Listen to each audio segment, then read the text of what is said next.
Okay guys, so andito kami sa Tagaytay para mag-jogging dito sa may mga stadium nila. Pakita ko lang sa inyo, share ko lang sa inyo kung ano meron dito. Tapos ito yung parking nila dito guys. So yan guys, I advise na maaga kayong pumunta dito kasi as you can see dyan, napapark na sila dyan sa labas. Dito yung parking nila, punuan na, kaya nagpa-park sila sa labas.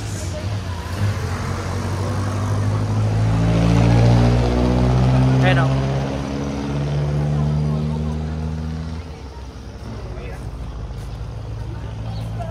So walang entrance fee to, free to guys.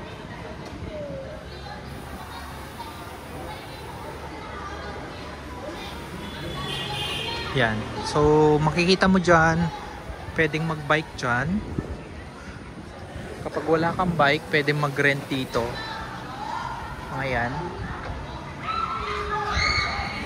Kaso dapat magdala ka ng ng helmet mo. Kasi kapag no helmet, no ride guys. So punta naman tayo doon.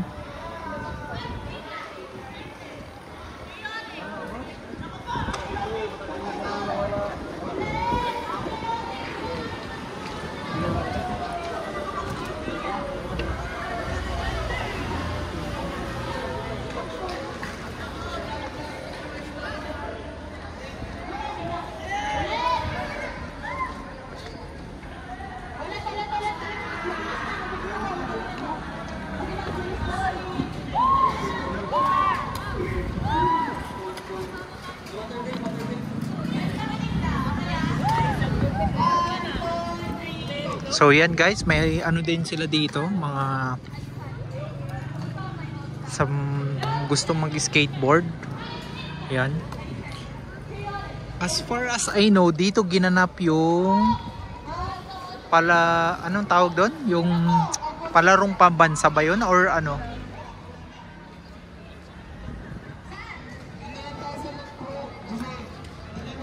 So I'm not sure guys, basta may something na ginanap dito. Southeast Asian Games ata.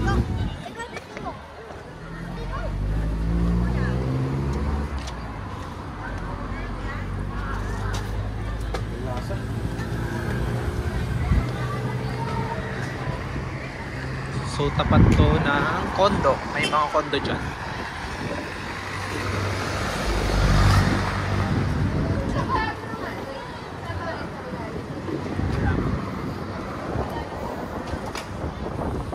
Ano? Oo nga, sayang.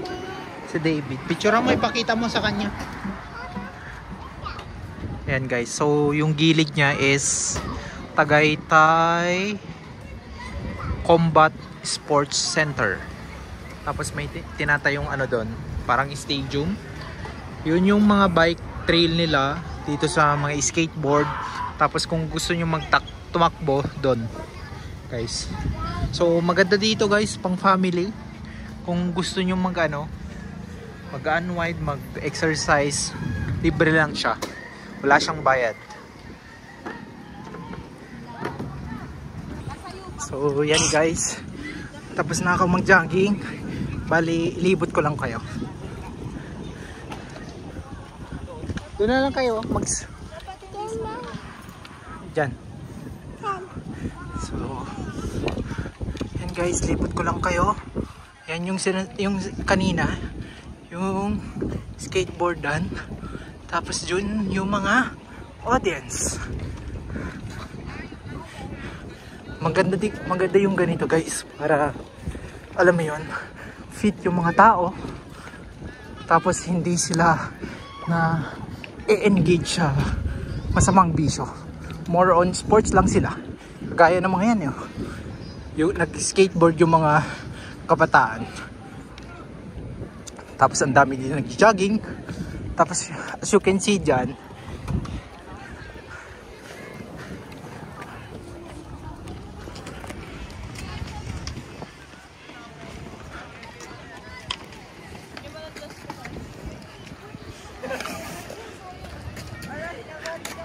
as you can see dyan guys, May mga estudyante nagpo-practice ng sayaw. Tapos may mga nagbo-badminton.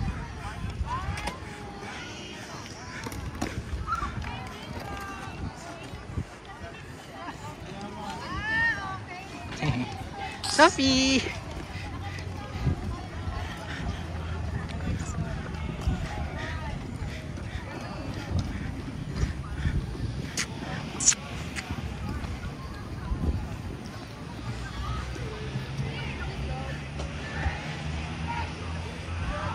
Yan guys, yan yung sa ano, may bike trailan. Tapos meron pa dito, pakita ko lang. Meron pa dito sa part na to. Yan. Ayan guys. May ano din dyan, skateboardan. Pwede kayo mag-skateboard dyan.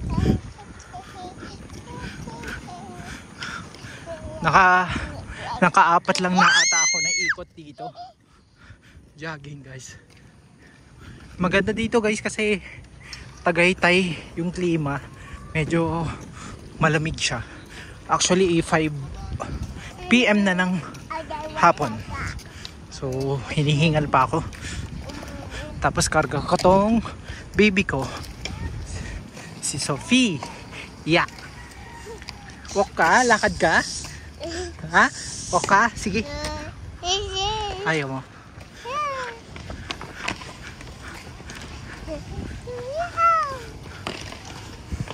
So may mga establishments pa silang tinatayo dyan guys.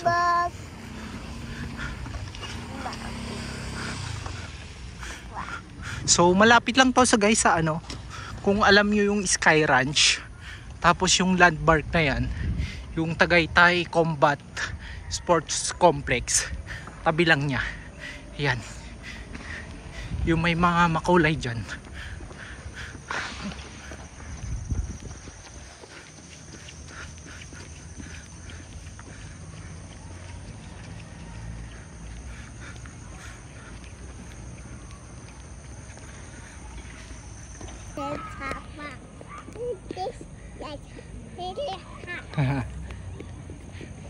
Gusto niya pumunta sa grass?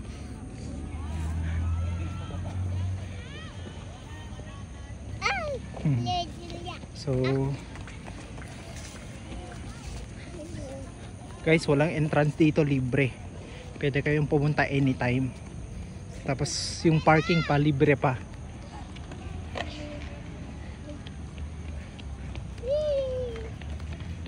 Kung gusto nyo mag-picnic, pwede din. Magdala lang kayo ng ano dito. Mga gamit, tsaka merienda. Tapos may mga nagbabike din ng mga bata.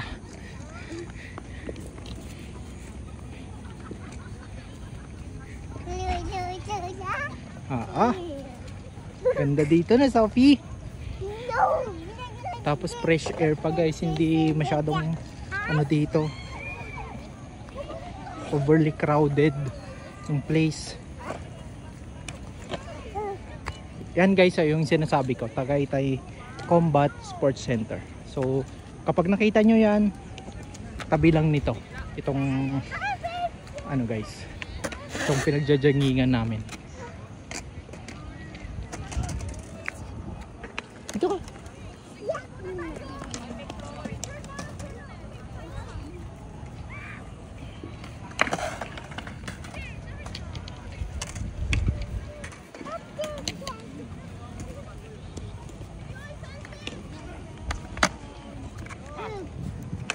Hop, hop, Trebani, hop, hop, hop.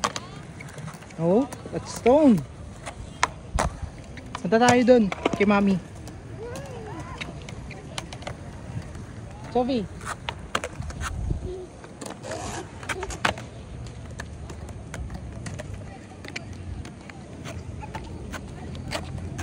Akala namin dati guys, nung una dito, parang may entrance dito tapos exclusive lang sa mga athletes.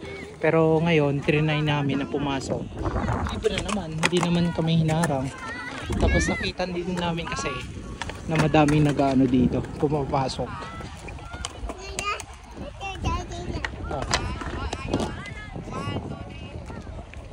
Wag yan.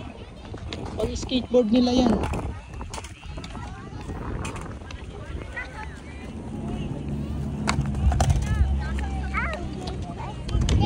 Let's go.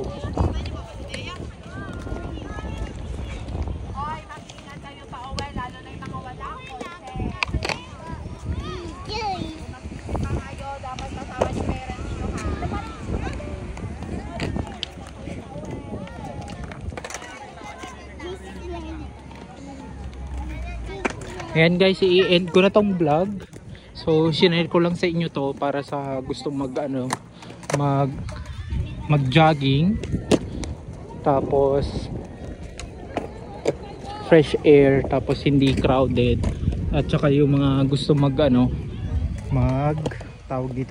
mag-skateboard, jogging, running, or any activities pwede dito guys. So, sinare ko lang sa inyo that it's a must na puntahan dito. Kung malapit kayo dito sa Tagaytay, puntahan nyo na dito kasi ang ganda dito guys. So yan, that's all for my video. Don't forget to like and subscribe to my channel. This is Jayano, and I will see you again next time. Bye.